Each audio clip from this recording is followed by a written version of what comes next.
तो यहाँ देखो, ये लैंग्वेज क्वेश्चन बड़ा ही आसान टाइप का होता है। इसके पीछे भी आपको हम कई तरह का क्वेश्चंस बताएं, जैसे कि उम्र से रिलेटेड जितना भी सवाल होता है ये आपको कंप्लीट करवाए। 2 अंकों की संख्या का जो क्वेश्चन है वो भी आपको बताए, और इसके साथ साथ आयत का लंबाई बढ़ा दिया जाए, चौड़ाई घटा दिया जाए तो क्षेत्रफल क्या हो जाएगा, इस तरह का सवाल भी आपको बताएं, है ना। और आज जो सवाल है लैंग्वेज का, ये बड़ा ही आसान सवाल है। यदि ऐसा एग्जाम में आ जाता है तो बहुत ही इजी होगा। कैसा सवाल है ये? 4 नंबर आप देखिए, कहता 2 केजी सेब और 1 केजी अंगूर की कीमत किसी दिन 160 रुपया था। आपको कंडीशन इसमें साफ साफ दिया हुआ है, इसमें कोई मेहनत नहीं करना है, इसमें मेहनत एकदम 0 है। कहता है 2 केजी सेब, कितना सेब है? 2 केजी सेब है और 1 केजी अंगूर है। 1 केजी क्या है? अंगूर है, और इसका रेट जो है किसी दिन कितना था? 160 रुपए। वर्तमान समय में अपेक्षा नहीं किया जा सकता है कि 160 रुपए में आपको 2 केजी सेब और 1 केजी अंगूर मिल जाएगा। मिल जाएगा क्या? सब मैथमेटिक्स में है बस। आगे क्या है? 1 महीना बाद 4 केजी सेब, दूसरा कंडीशन क्या है? 4 केजी सेब और 2 केजी अंगूर, 2 केजी अंगूर, इसका रेट कितना हो जाता है? 300 रुपया। तो आपको बताना है, समीकरण इसका निकालना है, और समीकरण को आलेखीय प्रदर्शन करना है, आलेख बनाना है, ग्राफ बनाना है, या एक्स वाई का मान निकालना है ना। तो यहाँ क्या करना है? यहाँ सिंपल है, निकालना तुमको है सेब का दाम और किसका दाम? आपको बताए थे कि लैंग्वेज क्वेश्चंस में हमेशा 2 आर्टिकल्स आपको मिलेंगे, है ना। जैसे इसमें मिल रहा है क्या? सेब मिल रहा है, और क्या मिल रहा है? अंगूर। तो हम लोग फटाक से लिखेंगे कि माना कि 1 केजी सेब का दाम या 1 केजी सेब का कीमत कितना हो जाएगा? कीमत इसका 100 रुपया हो जाएगा, और 1 केजी अंगूर का कीमत कितना हो जाएगा?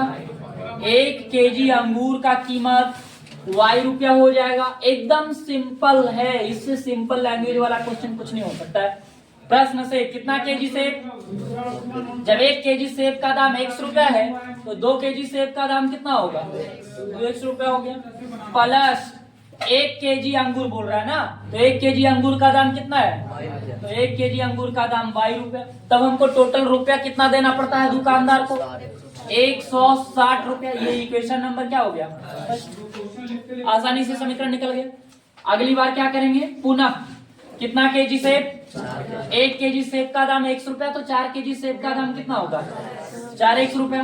अब कितना अंगूर है? 2 केजी, तो 1 केजी अंगूर का दाम जब y रुपया है तो 2 केजी अंगूर का दाम कितना होगा? 2 बाई, और कितना रुपया लग जाता है?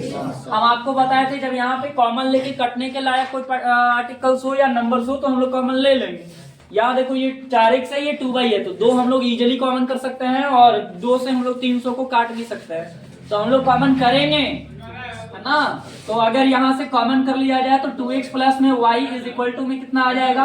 300 कट जाएगा तो कितना आ जाएगा? 150। That we can write 2x plus y is equal to 150। After this we can solve the equation number first and the second by the any method in 5, है ना। 5 में से कोई भी एक मेथड हम लोग लगाएंगे और x और y का मान निकाल देंगे। परंतु आपके सवाल में कह रहा है ना कि इसको आलेखीय विधि के द्वारा प्रदर्शित करें। किसके द्वारा? तो आलेखीय विधि के द्वारा प्रदर्शित करने के लिए आपको कॉलम निकालना पड़ेगा x और y का। क्या निकालना पड़ेगा? कॉलम। सिंपल है नहीं है? बताओ, आसान है कि नहीं है? आसान ही है। यदि आपको नहीं आता है तो आप पढ़ते नहीं है, एक ही बात है, बार बार कहेंगे। समीकरण फर्स्ट क्या है हमारे पास? 2x प्लस में y इज इक्वल टू क्या हो गया? बताओ, यहाँ से x का मान निकालेंगे कि y का? कौन इजी होगा? y का। हम बोले थे जिसका कॉफिशिएंट लगा हुआ होगा और जिसका कॉफिशिएंट नहीं लगा हुआ होगा, तो तुम जिसका कॉफिशिएंट नहीं लगा हुआ रहेगा उसका मान निकालना, ताकि डिनोमिनेटर में कोई नंबर ना आए। तो यहाँ पे y बराबर 160 माइनस 2x। अब यहाँ से इजीली हम लोग बड़ा बड़ा नंबर रख लेंगे, बड़ा बड़ा सा, है ना, और x और y का यहाँ पे हम लोग देख लेंगे। तो अगर x का मान यहाँ पे रख दिया जाए, कितना? 40 रख देते, 40 है, तो 40 दूनी कितना हो जाएगा? 80। घटा देंगे तो कितना आ जाएगा? 80। अगर 50 रख देंगे तो क्या होगा? 50 दूनी 100 और 60। 2 ही नंबर निकालते हैं, कोई दिक्कत नहीं है, 3 भी निकालेंगे। मतलब 2 नंबर से मिनिमम ट्रू वैल्यू एक्स और वाई का अगर हो तो हम लोग उसको ग्राफ पे बना सकते हैं। अब हम लोग क्या चीज से चलेंगे, समीकरण सेकंड से। सेकंड नंबर सवाल क्या है हमारे पास, 2x प्लस में y इज इक्वल टू 150 है ना। यहां से यदि y का मान निकाल लेंगे तो क्या होगा बताओ, y is equal to 150 minus क्या हो गया 2x हो गया। और यहाँ के बाद क्या होगा, फिर से कॉलम निकाल लेंगे हम लोग। तो यहाँ के बाद यदि कॉलम निकाला जाए तो क्या होने वाला है बताओ, x और y का मान क्या होने वाला है। यहाँ के बाद x और y का मान क्या होने वाला है, अगर x का मान रखेंगे तो यहाँ x का मान अगर रख दें हम 50, कितना रख दें तो 50 दूनी कितना हो जाएगा, माइनस हो जाएगा तो कितना आ जाएगा 50। x का मान यदि 40 रख दें 40 तो कितना होने वाला है 70 है ना। या x का मान यदि हम 40 रख देंगे तो ये कितना आ जाएगा। अब हम लोग इसको कहाँ खींचेंगे बोलो, ग्राफ पे लाएंगे। गलती लिख दिए, x का मान कितना रखेंगे हम लोग 40, तो y का मान कितना हो जाएगा। अब ठीक है ना। अब यहाँ देखो नेगेटिव वैल्यू तो कोई है नहीं, तो नेगेटिव को रिप्रेजेंट करना कोई जरूरी है नहीं, तो ये हमारा h डैश हो गया, ये हमारा x है, और आगे जरूरत पड़ेगा तो खींच लेंगे, ये हमारा y डैश है। हमारा बोर्ड है हमारा प्लेन, तो इस पे शायद x और y पता ना लग पाए, और x y का मान भी नहीं निकालना है हमको, केवल ग्राफ खींच के क्या कर देना है, छोड़ देना है, वैल्यू निकालना ही नहीं है। लेकिन हम लोग वैल्यू निकाल भी देंगे, x और y का मान इससे निकल भी जाएगा। और ये एनसीईआरटी का प्रश्न है, 3.1 का सवाल नंबर 2 है ये, है ना। ये क्वेश्चन है हमारा ऑलरेडी, जिसमें क्वेश्चन लिखा हुआ होगा कि आफ्ताब का पुत्र नहीं, या आफ्ताब का उम्र उसके पुत्री की उम्र का 3 गुना हो, उसी चैप्टर से ये सवाल है। अब यहाँ पे हमारा देख लो x और y का मान कितना है 80 और 40 है, मैंने x का सबसे बड़ा वैल्यू 80 है, x का सबसे बड़ा क्या है, पैमाना हम लोग 10 का लेंगे, 1 से काम नहीं होने वाला है। पैमाना कितने का लेंगे 10 से, स्टार्टिंग फ्रॉम द 10 टिल 100, 10 20 30 40 50 60, ये वाला मत देखना तुम लोग, ये ठीक नहीं है। ये क्या हो गया 70, ये क्या हो गया 80, इसमें काम हो जाएगा हमारा। y का सबसे बड़ा वैल्यू कितना है हमारे पास 70, y का सबसे बड़ा value 70, then we can write this 10 20 30 40, 40 के बाद भी आता है तुम लोग को 50 60 70, कम हो जाएगा ना, 70 तक हो गया। अब हमें 80 और 40 लाना है, तो x का मान 80 है यहाँ, और y का मान 40 है, 40 के सामने और 80 के सामने, यहाँ पे है कि ठीक है बताओ, ये ठीक है लग रहा है देखने में, ठीक। चलो उसके बाद 60 और 50 है, तो x का मान 60, y का मान 50, 50 के सामने और 60 के सामने, ठीक लग रहा है यहाँ पे। हाँ बस यस सर ऐसे ही बोलते रहना है, थोड़ा गड़बड़ लगे तब भी मिला दें। चलो तीसरा पॉइंट तो है नहीं मेरे पास, ठीक मिला है ना। हाँ गुड। समीकरण क्या है इसका, 2x plus y, 2x plus y is equal to 160। चलो 50 50, तो ये है हमारा 50, ये है ना 50, यहाँ पे आने वाला है शायद, ऊपर में लाइन पे नहीं कटेगा, लाइन पे तो नहीं कटने वाला है, समानांतर जाएगा ये 60। फिर क्या है 40 और 70, x का मान 40 है और y का मान क्या है 70 है, एकदम यहाँ सटेगा, कट जाएगा, नहीं कटता है ना, तो भी लगभग लाइन और ऊपर से जाएगा ऐसे। बताइए ठीक है, फिर यहीं पे फिलहाल ले लेते हैं, ठीक है ना, लेकिन ये ठीक नहीं लग रहा है देखने में बिल्कुल से। 40 और कितना है हमारे पास 70 है, ये लाइन हमारा जो जाएगा वो थोड़ा सा कहां से जाएगा,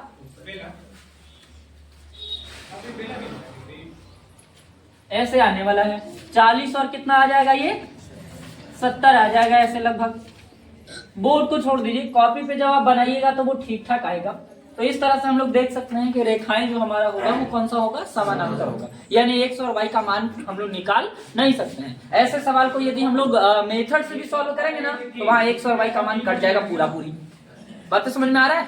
अब इसी की तरह अगर सिंपल सवाल आपको बनाना हो तो आसानी से बना सकते हैं। अगर बोल दे कि दो बॉल और 3 बल्ला का कीमत 140 रुपए है, तो हम लोग लिखेंगे 2x प्लस 3y बराबर क्या 140। अब 5 बॉल 7 बल्ला, तो 5x प्लस 7y, कीमत उसका 150 रुपए है, तो बराबर में 150। और उसके बाद हम लोग दोनों को क्या कर देंगे, सॉल्व कर देंगे इक्वेशन को, ठीक है।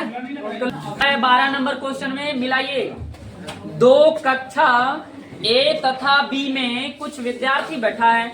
सीखो लैंग्वेज वाला प्रश्न। कितना कक्षा है? ये लो, कक्षा नंबर ए बना दिए, कक्षा नंबर बी बना दिए, ठीक है। और दोनों कक्षाओं में कुछ विद्यार्थी बैठा है, यहाँ भी कुछ बैठा है, यहाँ भी कुछ बैठा है, लेकिन कितना लड़का बैठा है ये मालूम नहीं है। यदि कक्षा ए से 5 विद्यार्थी कक्षा बी में भेज दिया जाए, कक्षा ए में से 5 को बच्चा निकल रहा है और वो कहाँ आ रहा है? बी में एंट्री ले रहा है। बी में कहाँ ले रहे? एंट्री, यानी ए में से 5 कम जाएगा, बी में 5 ऑटोमेटिक बढ़ेगा ना भाई। आगे आओ, फिर क्या कहता है? दोनों कक्षाओं में विद्यार्थियों की संख्या समान हो जाती है। दोनों कक्षा में विद्यार्थियों की संख्या क्या हो जाता है? बराबर हो जाता है। कब बराबर होता है? जब 5 बच्चा ए में से निकाल के बी में भेज दिया जाए तो दोनों कक्षाओं में विद्यार्थियों की संख्या बराबर हो जाती है, ठीक है। यदि कक्षा बी से 5 विद्यार्थी कक्षा ए में भेज दिया जाए, दूसरा कंडीशन, पहला कंडीशन खत्म। दूसरा समीकरण के लिए सुनो, कहता है यदि कक्षा बी में से भेजा जाता है ए में तो -5, इसमें क्या +5, तो दोनों कक्षा में विद्यार्थियों की संख्या क्या होता है? देखो, तो ए विद्यार्थी की संख्या बी में बचे विद्यार्थियों की संख्या की 2 गुनी हो जाती है। ए में विद्यार्थियों की संख्या बी में बैठे विद्यार्थियों की संख्या का 2 गुना हो जाता है, यानी ए बराबर 2 गुना डी हो जाता है। ए का मान बी का क्या है? 2 गुना हो जाता है। ये दूसरा कंडीशन में कह रहा है। तो कक्षाओं में अलग अलग विद्यार्थियों की संख्या ज्ञात करें, हो गया, खत्म। अब हम लोग आसानी से बना देंगे। दोनों कंडीशन यहाँ पे सिखा दिए, दिखा दिए आपको, फिर से सिखा रहे हैं। यहाँ पे सवाल तो हमको याद भी हो गया कि कक्षा ए और बी में कुछ विद्यार्थी बैठे हुए हैं। यदि कक्षा ए में से 5 विद्यार्थी को बी में भेज दिया जाता है, तब ए और बी में बैठे विद्यार्थियों की संख्या बराबर हो जाती है ना। कुछ कर रहे हैं भाई, कुछ कर रहा है क्या? 6y हमारे पास दूसरी बार क्या है कि बी में से भेज दिया जाता है 5 बच्चे को। तो बी में से जब 5 बच्चा को भेजा जाता है तो ए में बढ़ गया 5, है ना। जब ऐसा होता है तब क्या होता है कि ए में विद्यार्थियों की जो संख्या है ना वो बढ़ जाएगा ऑटोमेटिक, और बी में क्या हो जाएगा? कम जाएगा। लेकिन कितना बढ़ जाएगा? ए में बी से 2 गुना। दोनों कंडीशन हमारे पास है। हम लोग फटाक से यहाँ लिखेंगे, जो निकालना होता है वो लिखना पड़ता है। सवाल समझ में आ रहा है नहीं आ रहा है? बोलो। माना कि ए में, कक्षा ए में, किसमें? कक्षा ए में विद्यार्थियों की संख्या, विद्यार्थियों की, कैसे लिखा था जी? ठीक लिख रहे थे, विद्यार्थियों की, इसमें भी पूरा ऐसे, विद्यार्थियों की संख्या बराबर क्या हो गया? x। अब कक्षा बी में, किसमें? कक्षा बी में विद्यार्थियों की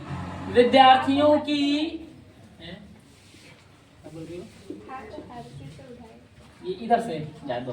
कक्षा ए में विद्यार्थियों की संख्या कितना हो गया? x, और कक्षा बी में विद्यार्थियों की संख्या क्या हो गया? y।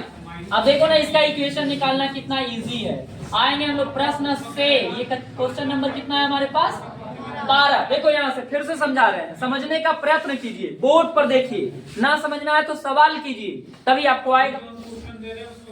ए में से 5 निकल रहा है, ए में से 5, तो ए में विद्यार्थियों की संख्या कितना है? तो इसमें से 5 निकालना दो, क्या दिक्कत है तुमको? कोई दुख हो गया? अब क्या कह रहा है? वाई में तो 5 बढ़ जाएगा ना, तो वाई में से 5 क्या कर दिए हम लोग? निकाल दिए कि बढ़ा दिए? आई कह ही रहा था कि दोनों का संख्या आपस में क्या हो जाता है?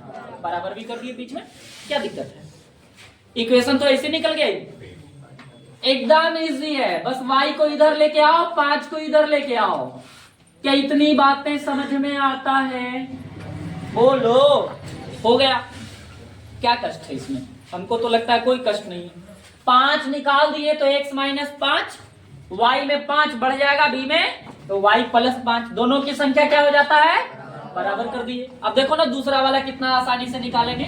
दूसरा वाला भी आसानी से निकालेंगे। क्या बोलता है यहाँ पे, b में से 5 कम गया ना, तो b हमारे पास कौन है, y है, y में से 5 कमा दो तो क्या होता है बताओ, a में तो 5 बढ़ेगा, हम बराबर नहीं कर रहे हैं, बराबर नहीं कर रहे हैं, अभी यहाँ देखेंगे दुगुना हो जाता है। कौन दुगुना हो जाता है, a, किससे, तो इसमें b कौन है, ये कि ये, कौन b, y वाला b होगा ना, तो y वाला जब b होगा तो इससे दुगना हो जाता है a वाला, तो दुगुना किधर करना है, इस पे भी तुमको ख्याल रखना होगा, दुगुना किधर करना है, इस पे भी तुमको क्या करना होगा, ख्याल करना होगा, है ना। तो a जो हो जाता है दो, यहाँ पे बच्चा कहता है ना हमको बार बार, सर a ना हो रहा है दुगुना, तो a में 2 से गुना करेंगे ना, नहीं, a का मान निकालेंगे इधर ही से ना, तो इसको दुगुना होना पड़ेगा, है। हमारा एज तुम लोगों के एज से बाय द वे अगर दुगुना हो, है नहीं, थोड़ा कम है उससे, तो आपके एज से अगर हमारा एज क्या है, 2 गुना है ना। अब सवाल जब पढ़ते हैं लैंग्वेज वाला तो उसमें पे कंफ्यूज होता है, वहां पे अगर लिखा हुआ होगा कि शिक्षक का उम्र 2 गुना है, तो उसको लगता है कि शिक्षक वाला में 2 से क्या करना है, गुना, नहीं, किससे 2 गुना है उसमें गुना करना होगा ना। हमारा उम्र आपसे अगर 10 साल ज्यादा है तो आप ही में जुटेगा, हमारा उम्र यदि आपसे 15 साल ज्यादा है या 10 साल ज्यादा है तो वो उम्र कहाँ जुटेगा, आप में ही जुटेगा, तभी मेरा निकल पाएगा। अब यहाँ देखते हैं, गुना करवा लो, 2 को y में क्या हो गया, 2y, 5 दूनी कितना हो गया 10, ये x और ये क्या हो जाएगा 5। तो हमको क्या करना है, ये दोनों नंबर को इधर लेके जाना है ना, तो इसमें कोई चेंजिंग नहीं है, ये x के x रहेगा, ठीक है ना बात। ये 2y हमारा प्लस में, जब उधर चल गया तो क्या हो गया, ये 10 हमारा इधर ही है माइनस में, ये 5 को इधर लेके आ रहे हैं तो क्या हो जाएगा, थोड़ा उल्टा प्रोसेस है ये वाला, समझ में आता है, नहीं तो बोलिएगा तो सीधा सीधा करवा देंगे हम, ठीक है, ये ना तो ऐसे ले लो, फिर ये x को इधर लाएंगे तो माइनस में, ये तो ठीक होगा, 2y हमको कहीं नहीं लेके जाना है तो ये तो प्लस में रहेगा, चलो ये 5 हमारा प्लस में, 10 इधर माइनस में, इधर आया तो ऐसे भी ले लो, जो मर्जी तुम्हारा, तो माइनस x प्लस में 2y बराबर 10 और 5, समीकरण नंबर। अब कोई यहां से माइनस हटावे की जरूरत, इसी सॉल्व करेंगे, क्या दुख है। अब x और y का मान निकालेंगे, समीकरण फर्स्ट और सेकंड को जोड़ेंगे कि घटाएंगे, बताओ, जोड़ देंगे ना फटाक से।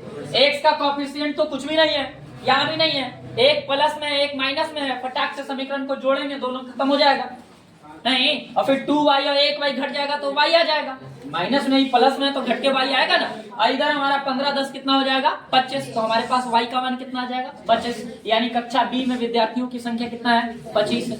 अब 25 रख देंगे इसमें y का मान, तो उधर जाके जुट जाएगा, तो 25 और 10 यानी हमारा कक्षा ए में विद्यार्थियों की संख्या 35 और कक्षा बी में 25, काम हमारा क्या हो गया खत्म। 13 का पहला क्या कहता है, ये ट्रायंगल से रिलेटेड है, इसमें आपको एंगल निकालना है, सवाल समझिए किताब में फटाक से। 13 का पहला, x और y दो संख्याएं इस प्रकार है कि, x और y कितना संख्या है, दो संख्या इस प्रकार है कि दूसरे का 3 गुना, पहले के 5 गुने से 30 अधिक है। कितना खतरनाक कंडीशन है ये, समझो, ये कंडीशन समझो। देखो यहाँ बता रहे हैं, एक संख्या हमारे पास x है, एक संख्या हमारे पास क्या है y है, दो संख्या है, क्या कहता है, दूसरे का 3 गुना, दूसरे का इसका 3 गुना, दूसरे का 3 गुना, दूसरे का 3 गुना, पहले के 5 गुना से, पहले के 5 गुना से 30 अधिक है। दूसरे का 3 गुना, दूसरे का पहले के 5 गुना से 30 अधिक है। समीकरण को ये बना दिए हम, 3y = 5x प्लस क्या 30, रेडी हमारे पास। दूसरे का, यही लैंग्वेज तुमको पकड़ना है, दूसरे का 3 गुना, पहले के 5 गुने से क्या है 30 अधिक है। कौन, दूसरा का, किससे, पहले का से, कितना ज्यादा 30 ज्यादा, कितने गुने से 5 गुने से। सब सिंपल है एकदम, लाइन पढ़िए बढ़िया से। आगे क्या कहता है, किसी त्रिभुज एबीसी में पाया गया कि, अब इसको कहां रिलेट कर रहा है, एबीसी में पाया गया कि कोण ए हमारा x है, चलो ठीक है, बी हमारा 3x है, ये भी मान लेंगे, सी हमारा y है, ये भी मान लेते हैं, क्या दिक्कत है। एक और समीकरण बन के नहीं निकल गया, x plus Y plus 3x बराबर 180। बोलो, we know that the sum of all angle in triangle is equal to 180, है ना। ऐसा आज पहली बार नहीं, बल्कि जब त्रिभुज का रचना हुआ था तब से चल रहा है। तो x plus Y plus 3x तीनों को जोड़ दिए, बराबर क्या लिख दिए।